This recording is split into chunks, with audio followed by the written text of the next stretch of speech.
"You don't belong here anymore," my mother said, not even looking up from cutting vegetables for their anniversary party. I stood there holding a $2,000 custom gift, my hands trembling slightly.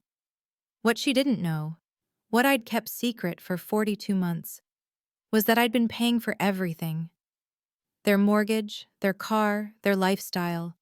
$243,600 of my money had flowed into their account while they told everyone I was selfish. I'm Hallie, and that moment in their kitchen was when I realized I'd been secretly funding the very people who were now telling me I didn't belong in my own family. Let me back up, because this story gets so much worse before it gets better. And I need you to understand just how calculated and cruel some families can be when money is involved. For the past 42 months, I had been secretly transferring $5,800 every single month into my parents' joint account. Not $100 here and there. We're talking about $243,600 of my hard-earned money that I funneled to them while they told everyone in our family that I was selfish, ungrateful, and had gotten too big for my britches since landing my marketing director job. But here's the part that will make your blood boil. They didn't just take my money and stay quiet about it. They actively made me the villain in every family story while living off my salary.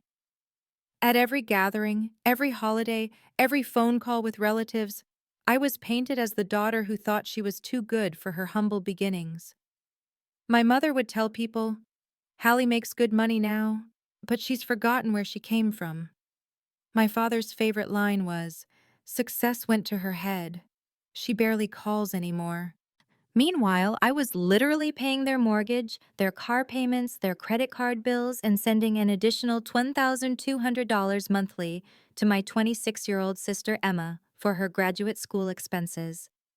And Emma had no idea the money was coming from me. This is where it gets truly twisted. My parents had convinced Emma that they were the ones supporting her through grad school. She would call them crying with gratitude, thanking them for sacrificing so much for her education. She would post on social media about having the most generous parents in the world.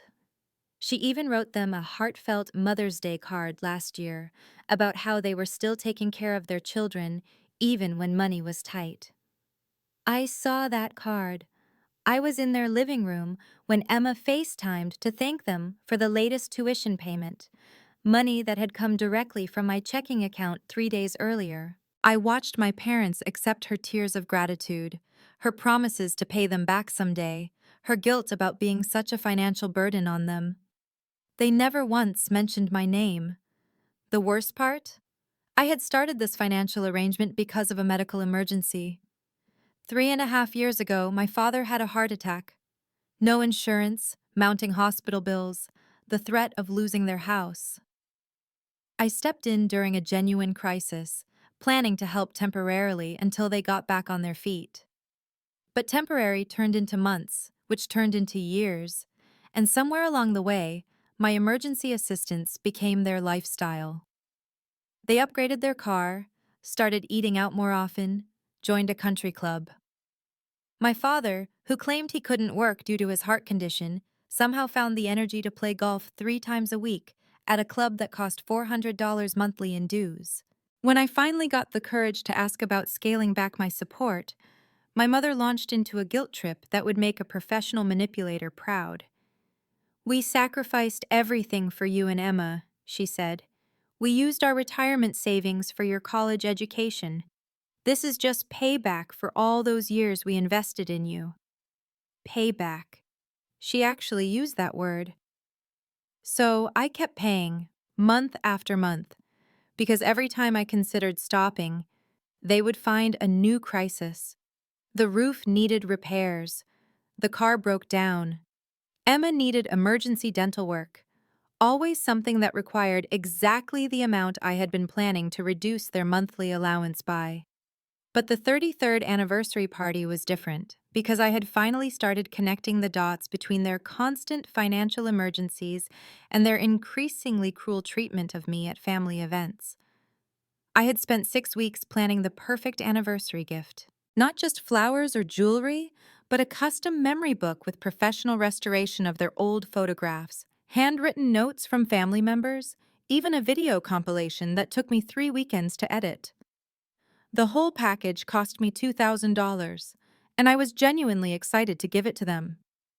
I should have known something was wrong when my invitation came through a forwarded email chain instead of a direct message. I should have realized that being told the party started at 7 p.m.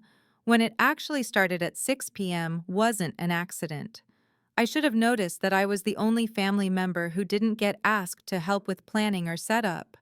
But I didn't see it because I was still operating under the delusion that if I just tried hard enough, gave enough, sacrificed enough, they would eventually treat me with basic human decency. I arrived at 7 p.m. sharp, perfectly dressed, custom gift in hand, ready to celebrate their love story. The house was already full of guests, the party clearly in full swing. I could hear laughter from the backyard, see people through the windows, smell the catered food that I was probably paying for through my monthly transfers. I walked through the front door calling out, "Sorry I'm late! Happy anniversary!" The conversation in the living room literally stopped. My Aunt Margaret looked confused. My cousin James glanced toward the kitchen with an expression I couldn't read. My Uncle Bob muttered something under his breath about timing. That's when I heard my mother's voice carrying from the kitchen, talking to someone I couldn't see. "Well, we invited Hallie, but honestly, we're all having such a nice time without the drama she usually brings."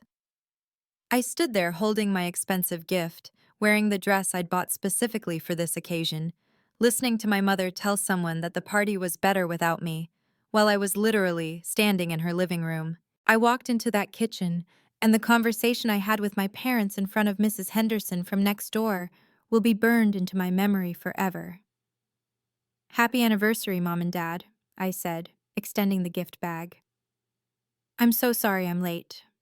My mother glanced at the bag like it was contaminated. "Oh, you actually came," she said. "We weren't sure you'd make it." "I've been looking forward to this for weeks," I replied, still trying to salvage the moment. "I hope you love what I put together for you." My father chuckled, not looking up from the appetizer tray he was arranging. "Let me guess. You can only stay for 30 minutes because you have somewhere more important to be?" And that's when my mother delivered the line that changed everything. "You don't belong here anymore. You've made that very clear." Mrs. Henderson looked mortified. I felt like I'd been slapped. "I don't understand," I said. "I've been helping you guys for years. I've never missed a family event. I've tried so hard to—" "Help us?" my father interrupted. "Sweetheart, we were fine before you started throwing money around to make yourself feel important. We never asked for your charity." Charity. 3.5 years of financial support, and he called it charity. That's when something inside me broke. Not broke like I started crying or screaming. Broke like a spell being lifted. For the first time in years, I saw them clearly. I saw the expensive wine on their counter that I had paid for. I saw my father's new golf clothes that I had funded. I saw the fresh flowers throughout the house that came from the account I filled every month. "You're right," I said, my voice eerily calm. "I do have somewhere more important to be." I set the gift bag on their counter, turned around, and walked out of that house.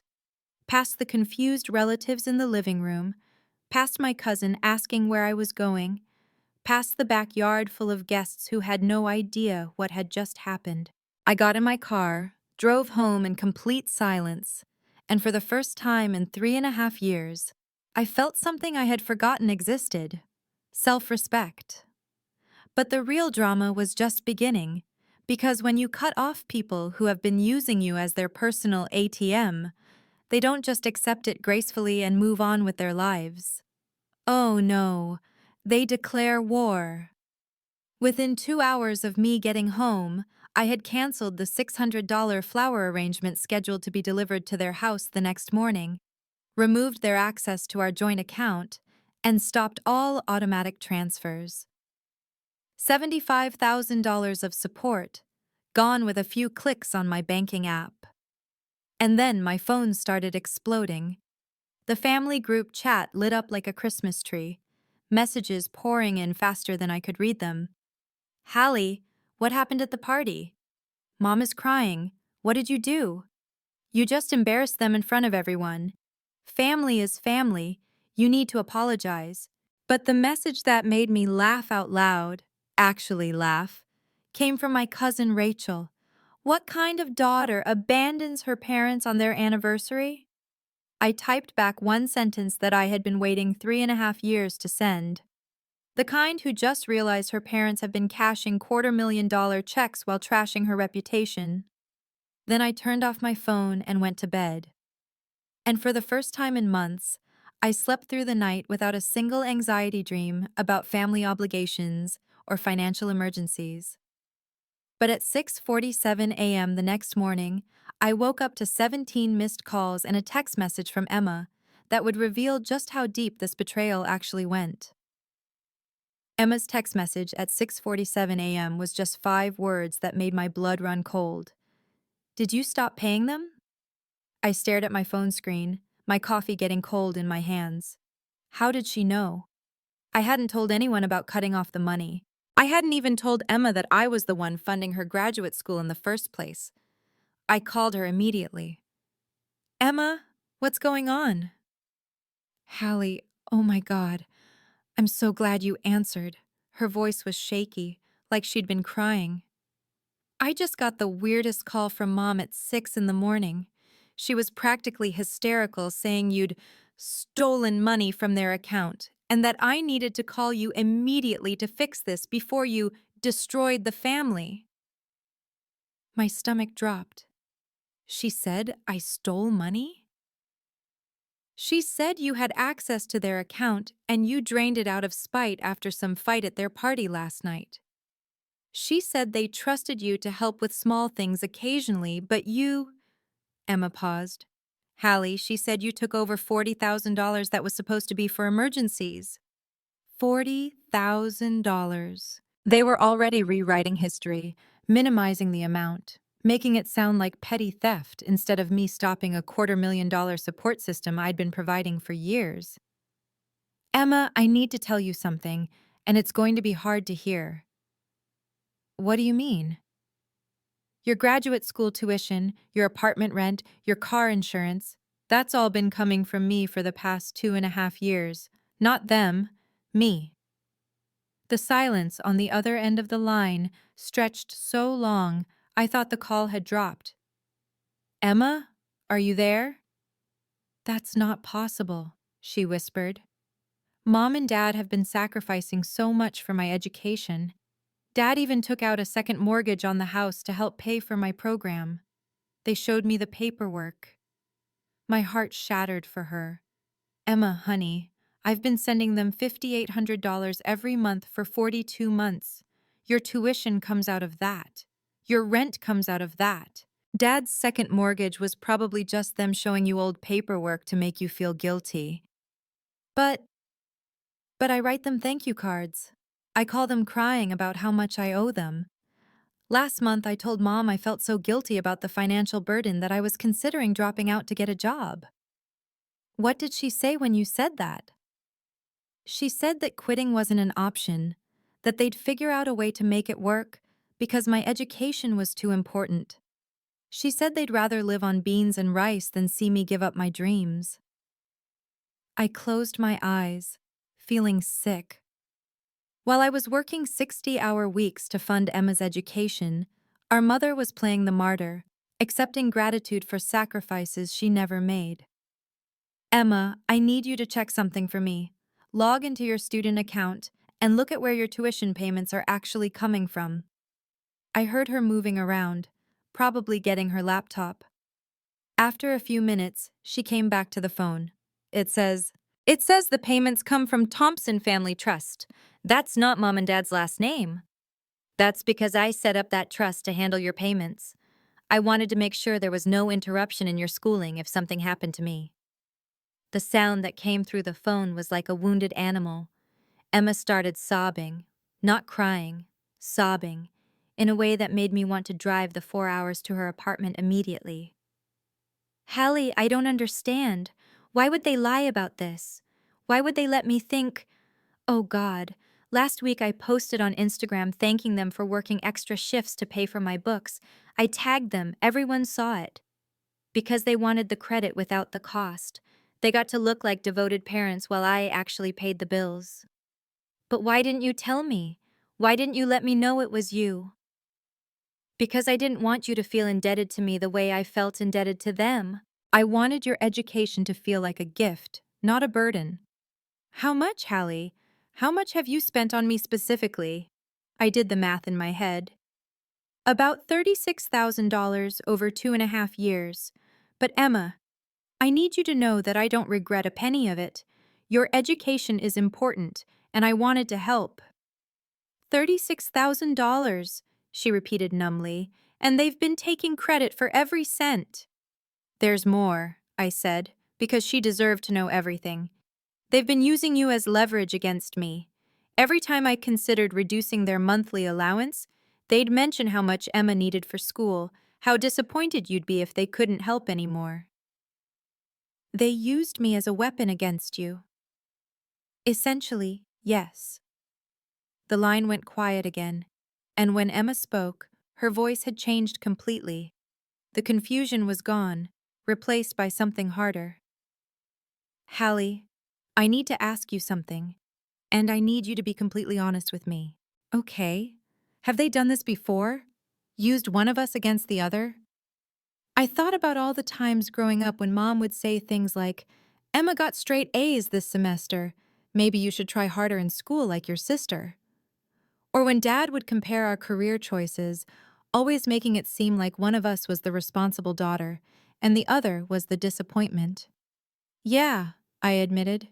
They have. They've always been good at making us compete for their approval instead of supporting each other. And you've been protecting me from that this whole time, haven't you? The money, keeping me out of family drama, always being the one they could blame for everything.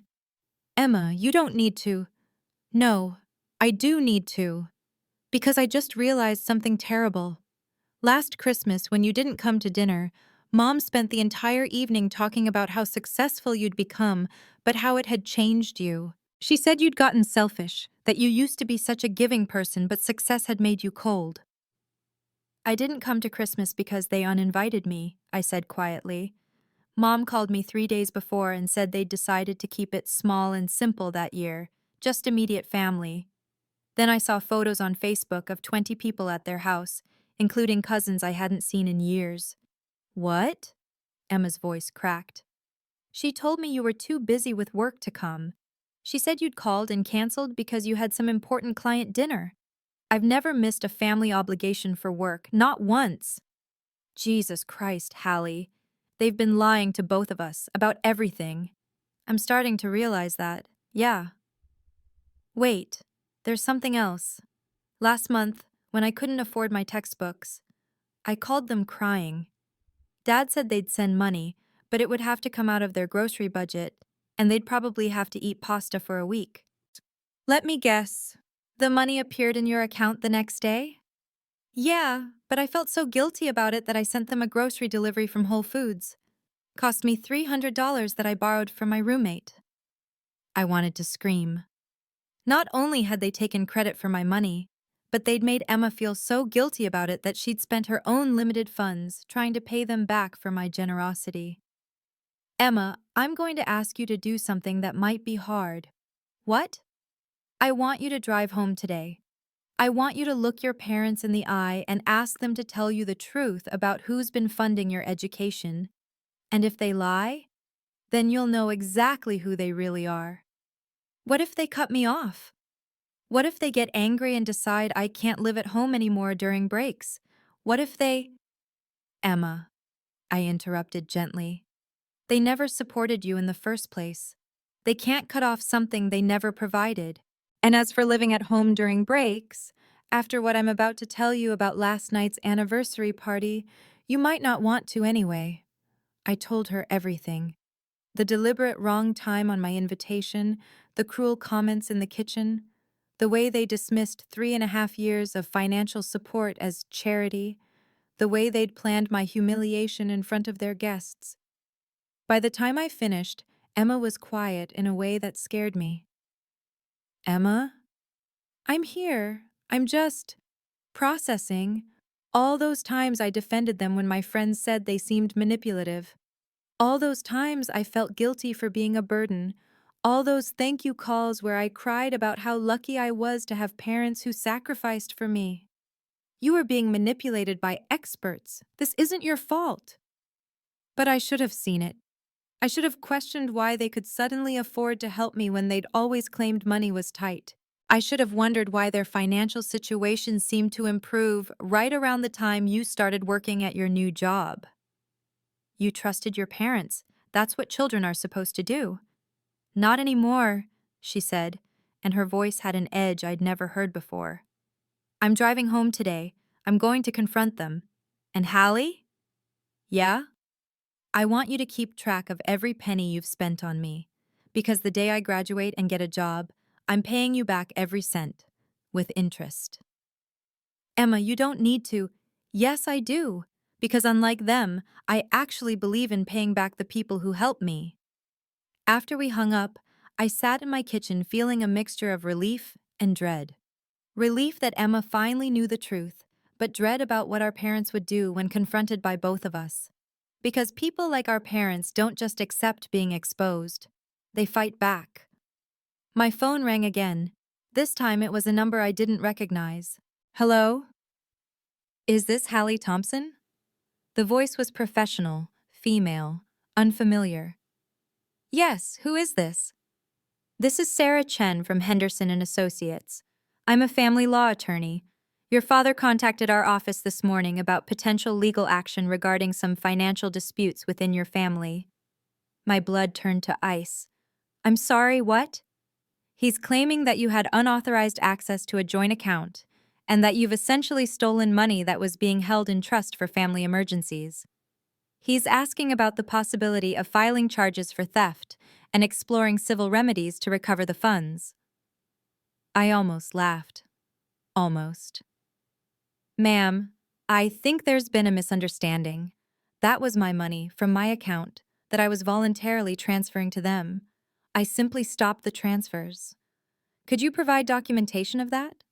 I have 42 months of bank statements showing electronic transfers from my personal checking account to theirs. I also have records of the account setup, which shows me as the primary account holder with them as authorized users. There was a pause. Mr. Thompson may have misrepresented the situation to us. Would you be willing to come in this week to discuss this matter?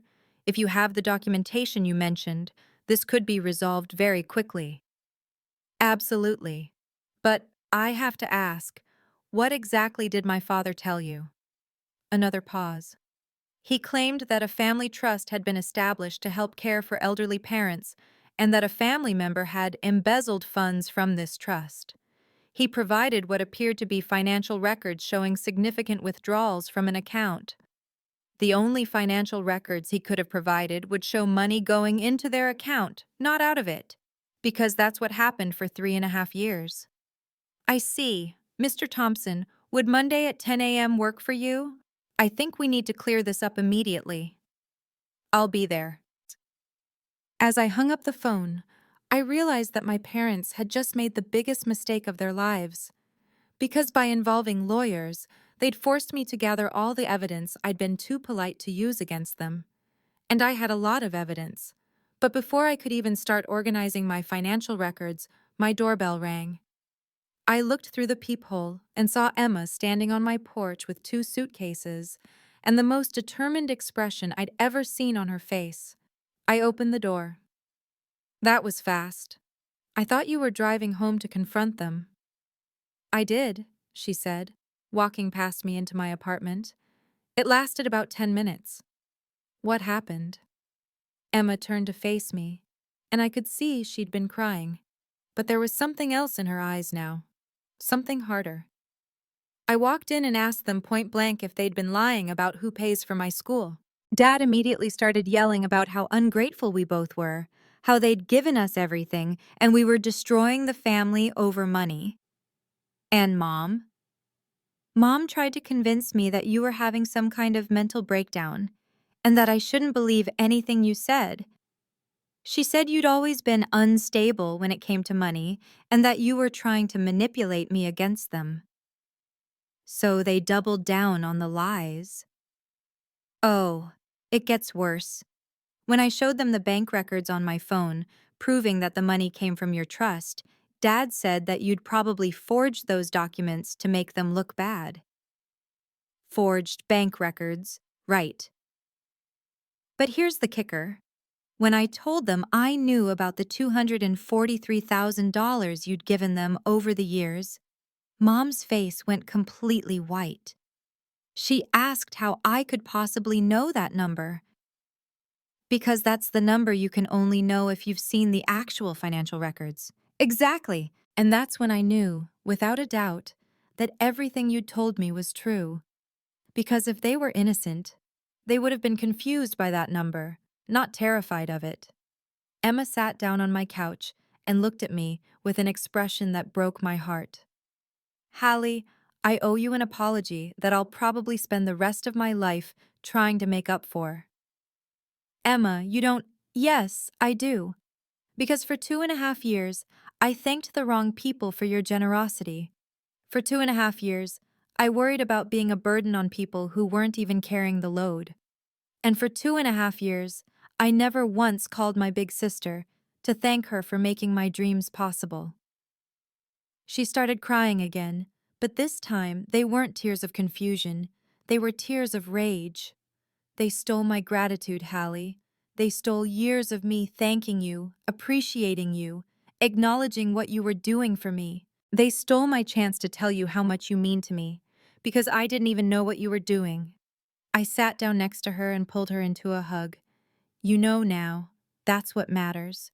But I should have known sooner. I should have questioned it. I should have. Emma, stop. You trusted your parents. That's what children do. The fact that they betrayed that trust is on them, not you. I can't go back there, she said into my shoulder. I can't pretend this didn't happen. I can't sit at their dinner table and listen to them talk about how hard they work to support me. I can't do it. Then don't. You can stay here as long as you need to. But what about school? I've got 6 months left until graduation.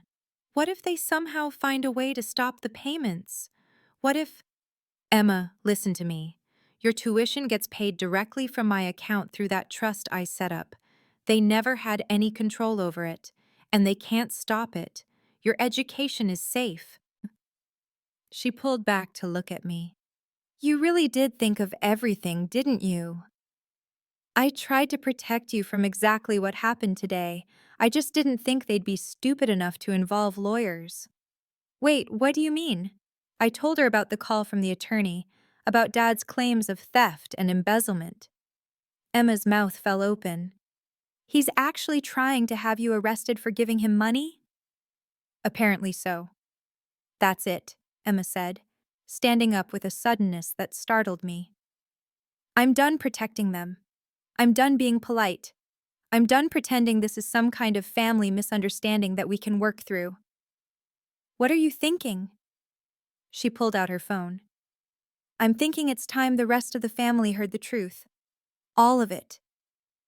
Before I could stop her, Emma had opened the family group chat, the same one where I'd been attacked the night before, and started typing. Emma, wait. No, she said firmly. I'm tired of them controlling the narrative. I'm tired of them making you look like the villain when you're the hero of this story. She showed me what she'd written. Hi everyone, this is Emma. I need to tell you all something important about last night. Hallie didn't abandon Mom and Dad at their anniversary party. She stopped funding their lifestyle after they told her she didn't belong at her own parents' house. For the past 42 months, Hallie has been sending them $5,800 every month. That's $243,600 total. She's also been paying for my graduate school, something I only found out about today when Mom and Dad got caught in their lie. They've been taking credit for her generosity while calling her selfish behind her back. Dad is now trying to have her arrested for theft, for stopping payment on her own money. I wanted you all to know the truth before they try to spin this story any further. Hallie has been the most generous, loving family member any of us could ask for, and I'm ashamed that it took me this long to realize it. She hit send before I could stop her. Within seconds, the group chat exploded. And that's when things got really interesting. The family group chat didn't just explode, it detonated like a nuclear bomb. Within minutes of Emma posting her message, my phone was buzzing so aggressively I had to put it face down on the coffee table. But Emma was watching the responses come in real time, and her face was shifting between vindication and horror. "Oh my God, Hallie! You need to see this!" She handed me her phone, and I scrolled through what could only be described as a digital family civil war. Cousin Michael. Wait, what? Hallie has been paying for everything this entire time? Aunt Linda. I don't understand. Your parents said Hallie never helped with anything. Uncle Robert. This explains so much. I always wondered how they could afford that new car. But then came the defenders. The family members who either didn't want to believe it or had too much invested in the original narrative. Cousin Jennifer. There must be some misunderstanding. Uncle Tom and Aunt Patricia would never lie about something like this. Aunt Susan. Emma, honey, are you sure you have all the facts? Sometimes financial situations can be complicated. And then, the message that made my blood boil, from my father's brother, Uncle David. I think we need to be careful about taking sides in what's clearly a family dispute. Hallie has always been dramatic about money. Dramatic about money. $243,000, and I was being dramatic. But the real show was just beginning, because my mother had apparently been frantically calling family members while Emma was typing her truth bomb. The competing narratives started flooding in. Cousin Sarah, I just got off the phone with Aunt Patricia. She's saying that Hallie forced them to take the money and now she's trying to make them look bad by taking it away. Emma looked at me with wide eyes. Force them to take money? Is she seriously trying to spin this like you made them accept your help? Before I could answer, another message appeared. This one from my mother's sister, Aunt Margaret. Patricia just called me sobbing. She says Hallie has been holding this money over their heads for years, threatening to cut them off if they didn't do what she wanted. She says Hallie has been trying to control the family through financial manipulation. I stared at the screen in disbelief. In the span of 30 minutes, I had gone from being a generous daughter to a financial abuser who had somehow forced my parents to accept nearly $250,000 against their will. This is unbelievable, Emma said, reading over my shoulder. They're actually trying to make you the villain in a story where you've been the hero for 3.5 years. That's what narcissists do, I said quietly. When they can't deny the facts, they flip the script entirely. And then came the message that changed everything. From my cousin Rachel, the same Rachel who had asked what kind of daughter abandons her parents the night before. I need to say something. Last year, when I was going through my divorce, I called Uncle Tom asking if he could help me with a lawyer referral. He told me that money was really tight, and they were barely making ends meet. But then, literally the same week, Aunt Patricia posted photos from their weekend getaway to Napa Valley. I thought it was weird then, but I didn't want to pry. Now it all makes sense. They were crying poor while living off Hallie's money. Emma grabbed my arm. Oh, shit. Other people are starting to remember things. She was right. Once Rachel opened that door, the floodgates opened. Cousin Mark, now that you mention it, last Christmas Uncle Tom was complaining about not being able to afford gifts, but he was wearing a brand new Rolex. Aunt Linda. I remember Patricia telling me they couldn't contribute to Mom's birthday party fund because they were financially strapped, but then they showed up in a new Mercedes. Uncle Robert. This is making me sick.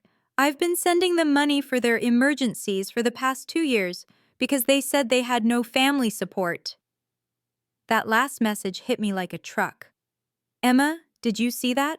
Uncle Robert has been sending them money too. They've been running the same scam on multiple family members, Emma said, her voice full of disgust. They've been playing the victim to everyone while living off your money. My phone rang. It was Uncle Robert.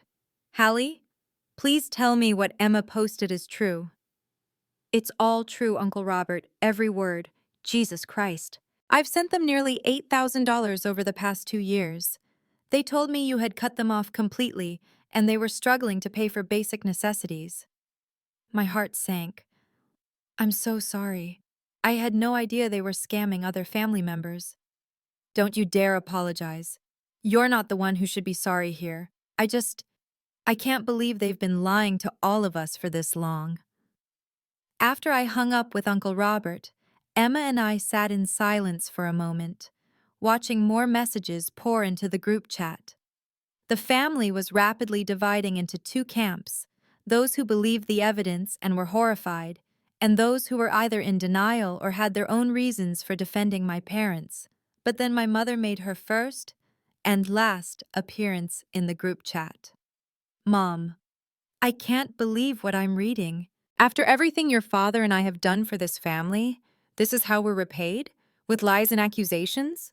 Hallie has always been resentful of our success, and now she's turned Emma against us too. We raised 2 daughters, and this is the thanks we get? The audacity was breathtaking. Even faced with overwhelming evidence, she was still playing the victim. Emma started typing furiously. Emma, Mom, I just showed you bank records proving every word I said. You literally went white when I mentioned the exact amount Hallie gave you. Stop lying. Mom, those records can be faked, Emma. You're being manipulated by your sister. And that's when Uncle Robert entered the chat. Uncle Robert, Patricia, I just got off the phone with Hallie. For the past 2 years, you've been telling me that she cut you off and you were struggling financially. You took over $8,000 from me under false pretenses, while you were cashing her checks. The group chat went silent for a full minute. Then came the message that ended it all from my father's own mother. My grandmother Helen, who was 91 years old and rarely used technology, but apparently someone had read her the messages and helped her respond. Grandma Helen, I am disgusted. In my 91 years, I have never been more ashamed of my own son. Hallie, you come see me this week. I have some things to say to you in person. Tom and Patricia, don't you dare contact me until you're ready to make this right. When your 91-year-old grandmother publicly disowns you in a family group chat, you know you've hit rock bottom. My phone rang again. This time it was the attorney, Sarah Chen. Ms. Thompson, I need to reschedule our Monday meeting. Did my father cancel? I asked. Not exactly. After we spoke yesterday, I asked my assistant to do some preliminary research on your family's financial records, just standard due diligence. What we found was illuminating. How so? Your father filed a police report this morning claiming you embezzled money from a family trust. But when we looked into it, there is no family trust. The only financial records we can find show consistent transfers from your personal account to theirs. Additionally, your father listed his annual income on the police report as $65,000, but our research shows he hasn't filed a tax return in 3 years. I sat down heavily. He hasn't filed taxes in 3 years? It appears not. And Ms. Thompson, if he's been living off unreported income from you, that's a problem for him, not for you.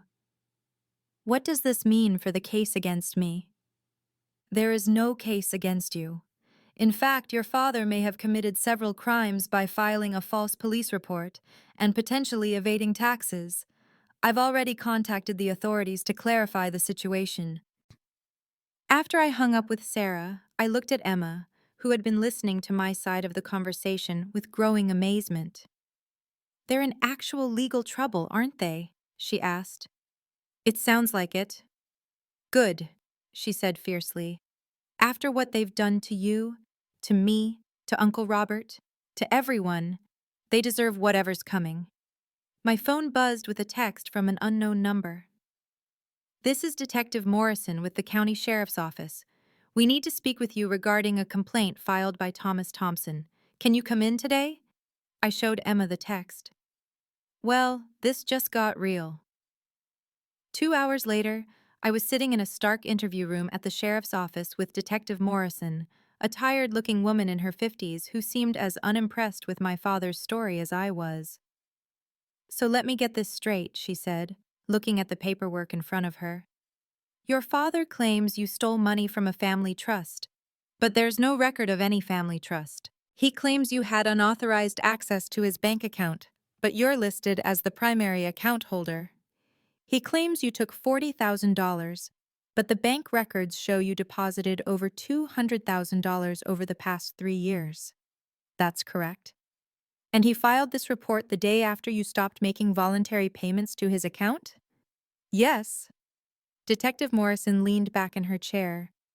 Ms. Thompson, I've been doing this for 22 years, and I've seen a lot of family financial disputes. This isn't one of those. This is a man who got caught lying and is trying to use law enforcement to intimidate his daughter into continuing to support him financially. So what happens now? Well, filing a false police report is a crime, and if your father has been living off unreported income, that's tax evasion. I'm going to have to refer this to the appropriate agencies. Will I need to press charges? That's up to you, but Ms. Thompson, I want you to understand something. You are the victim here, not the perpetrator. Don't let anyone convince you otherwise. As I left the sheriff's office, I felt something I hadn't experienced in years. Complete vindication. Not just from family members who now knew the truth, but from the legal system itself. But the day wasn't over yet. When I got home, Emma was on the phone, and from her side of the conversation, it was clear she was talking to our parents. No, I will not come to my senses, she was saying. I will not stop believing Hallie's lies, and I will absolutely not apologize for telling the truth. No, Dad, you can't cut off my school funding because it was never your money to begin with. Actually, yes, I do have somewhere to live. I'm staying with the sister who's been taking care of me for years while you took the credit. She hung up and looked at me with a mixture of exhaustion and relief. They wanted me to publicly apologize in the group chat for spreading lies about them. They said if I didn't, they would cut off all support, and I'd have to drop out of school. What did you tell them? I told them to go ahead and try. Then I reminded them that they never supported me in the first place, so they can't take away something they never gave. That evening, as Emma and I sat on my couch sharing takeout Chinese food, she said something that made everything we'd been through worth it. You know what's weird? For the first time in my life, I feel like I can just be grateful without feeling guilty. Like, I can thank you for helping me without worrying that I'm being a burden or that there are strings attached or that I owe someone my soul for their generosity. That's what real family feels like, I told her. Is this what it's like? Having family that doesn't keep score? Yeah, this is what it's like. Over the following weeks, the fallout continued. 3 more family members came forward with stories of my parents asking for financial help while claiming I had abandoned them. My grandmother did indeed demand to see me, and when I visited her, she handed me a check for $2,000 with a note that said, "For being the granddaughter I'm proud of." The legal situation resolved itself when my father, faced with potential charges for filing a false police report and tax evasion, quietly withdrew his complaint and agreed to never contact me again, a condition I was more than happy to accept. Emma finished her graduate program with honors, got a job at a nonprofit that paid well enough for her to live independently, and insisted on paying me back $300 a month until she'd covered every penny I'd spent on her education, with interest. But the most satisfying resolution came 6 months later, when I received a letter forwarded through my attorney. It was from my parents' landlord, informing me that they had listed me as a reference and financial guarantor on their lease application. I wrote back a single sentence. I do not know these people well enough to vouch for their character or financial stability. They were evicted 3 weeks later. Some people might say I should feel guilty about that. Some people might say that family forgives, that parents deserve second chances, that holding grudges is toxic. Those people have never had their love weaponized against them. They've never been turned into an ATM while being called selfish. They've never watched their generosity be twisted into someone else's martyrdom. I don't feel guilty. I feel free. Emma and I talk every day now. Real conversations, not performative gratitude or manufactured crises. She knows she can count on me, and I know she values me for who I am, not what I can provide. We're building something my parents never gave us. A relationship based on love instead of obligation, respect instead of manipulation, and gratitude instead of guilt. And honestly, it's the best investment I've ever made. As for my parents, I heard through the family grapevine that they moved across the country to live near my father's brother, the same Uncle David who had defended them in the group chat. I hope he's ready to open his wallet, because their old ATM is permanently out of order. The last message in our family group chat came from my cousin Rachel.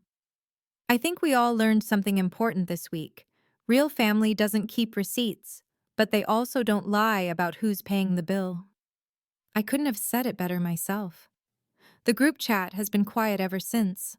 Some silences are golden, and sometimes the best family stories end not with reconciliation, but with the trash taking itself out.